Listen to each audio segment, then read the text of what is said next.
제가 오연경 배우 좀 멋있게 생각해서 드리는 말씀이에요. 사실 영화 속에서 와, 이분이 84살인데 딱 연기하시는데 와, 정말 꼬장꼬장 그 서슬퍼런 연기가 저는 되게 인상적이었거든요. 여기서 박해일 씨, 뭐 그렇게 잘못한다고 스님께서 죽비로 이쪽 어깨를 칙칙 내려치세요. 설마 요거 그래도 훈육을 위한 좋은 뜻이니까 이건 폭행 아니죠?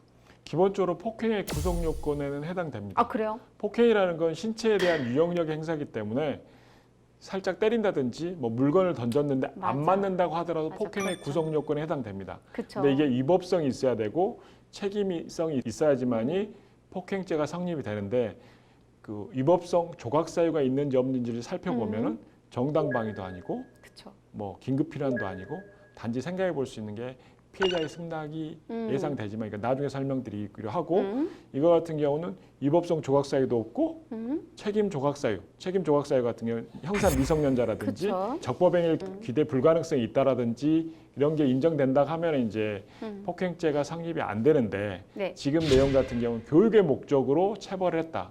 지금 현재 신문 지상에서 교육의 목적으로 선생님이 학생을 때렸다라는 거에 대해서 이것도 폭행죄로 처벌이 되거든요.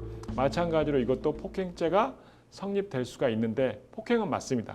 구성 요건에 해당되는데 피해자의 승낙, 곧 박해일 씨, 그 신미스님이 자기 법익에 대한 침해를 허락을 해준 거잖아요. 그렇죠. 교육의 목적으로 제가 불자로서 스님으로서 그 정진하는데 용맹 정진을 하는데 잘못 가고 있다든지 정신을 잘못 차리면은 죽비로 나를 때려서 정신 차리게 해달라고 이 허락을 해준 거기 때문에 구속 요건에 해당되지만 위법성이 조각되는 그 피해자의 승낙에 해당돼서 위법성이 조각돼서 폭행죄는 성립되지 않을 가능성이 높습니다.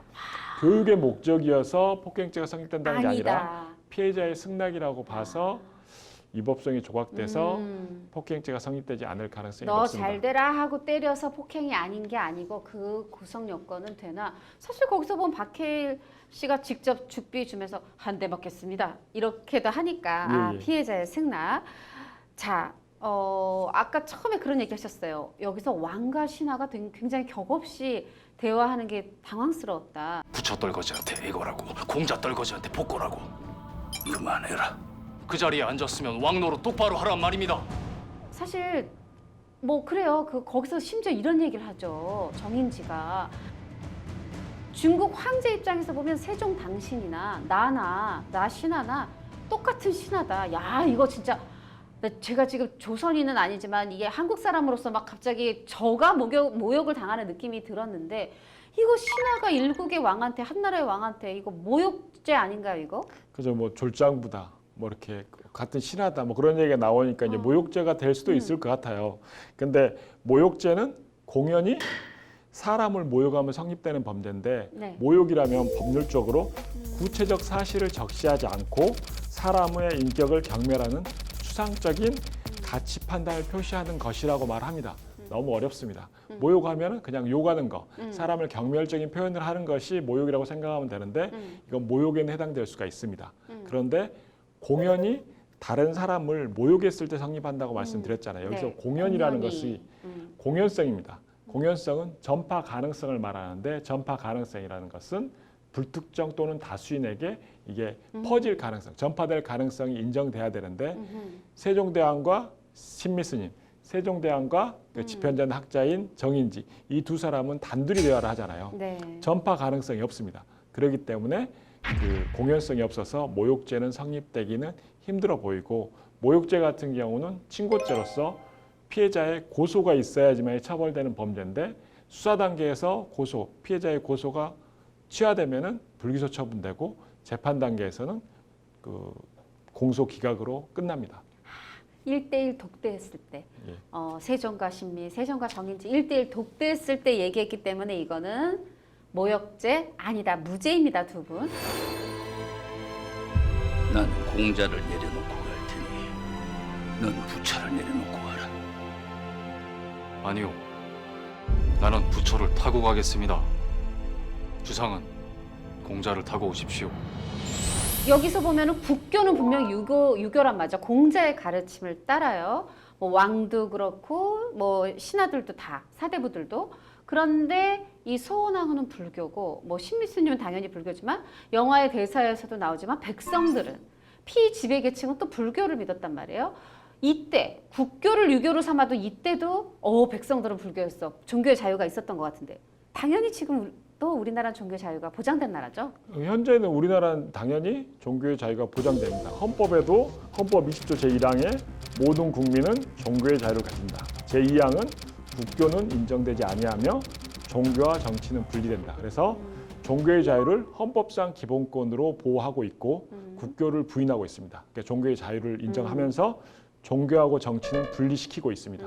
정교 분리를 하고 있고 종교의 자유 같은 경우에 종교의 핵심은 신앙이라고 볼 수 있잖아요. 신앙은 초월적 세계에 대해서 또 피안의 세계에 대해서 주관적 확신을 이제 신앙이라고 볼 수 있는데 종교 자체는 어떤 종교든지 간에 종교 자체의 교리 자체는 굉장히 옳은 말만 써 있는 것 같아요.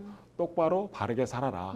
서로 도와가면서. 그러는데 종교는 전혀 문제가 없고 종교 자체는 괜찮은데 좋은데 종교를 믿는 사람들이 있는 곳에서는 다툼과 전쟁이 항상 있어서 네. 종교의 문제가 아니라 종교를 믿는 사람에 대해서 이제 믿는 사람들의 문제인 것 같아요.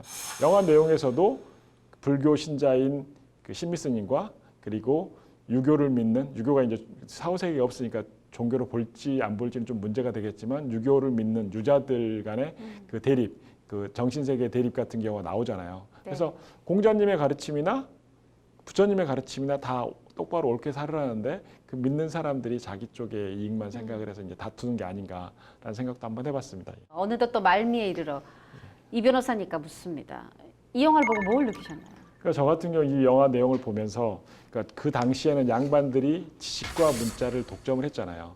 이걸 반대를 이런 양반의 반대를 무릅쓰고 사회적 약자인 백성을 위해서 대단해요. 한글을 창제했다라는 그 세종대왕의 그 위대함에 정말 경의를 저 표합니다. 오히려 권력의 정점에 있는 사람이. 예. 근데 이제 보통 우리 이제 사회에서 지식인 하면은 대우받아야 된다라고 생각하는 사람들이 굉장히 많은 것 같은데 지식 자체가 많다는 걸로 대우받아야 할 이유는 전혀 없는 것 같아요. 네. 뭔가가 뛰어나다, 지식이 많다 이런 것은 이걸 통해서 사회에 공헌하고 기여를 했다라고 하면은 존경을 받아야 되지만 많다는 것 자체로 대우받아야 되지 않는 일이라고 생각이 듭니다.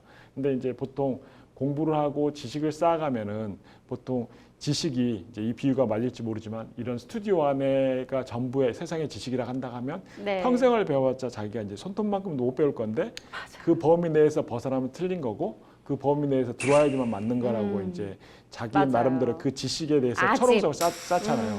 근데 지식은 이제 쌓는 이유가 자기가 자유롭고 다른 사람들 편하게 하려는 건데 이게 지식으로 철옹성을 쌓아서 상대방을 공격하고 하는 수단이 돼서는 안 되는데 이 영화를 보면서 옛날이나 지금이나 뭔가를 배운 사람들이 다 그러진 않지만 그 지식의 철옹성을 쌓아서 상대방을 배척하는 수단이 되는 것 같아서 그런 생각을 좀 해봤습니다. 지식은 자기를 자유롭고 다른 사람들 편하게 하는 것이지 자기의 세계라든지 자기의 뭐 기득권을 보호하기 위한 건 아니다라는 생각을 한번 해봤습니다.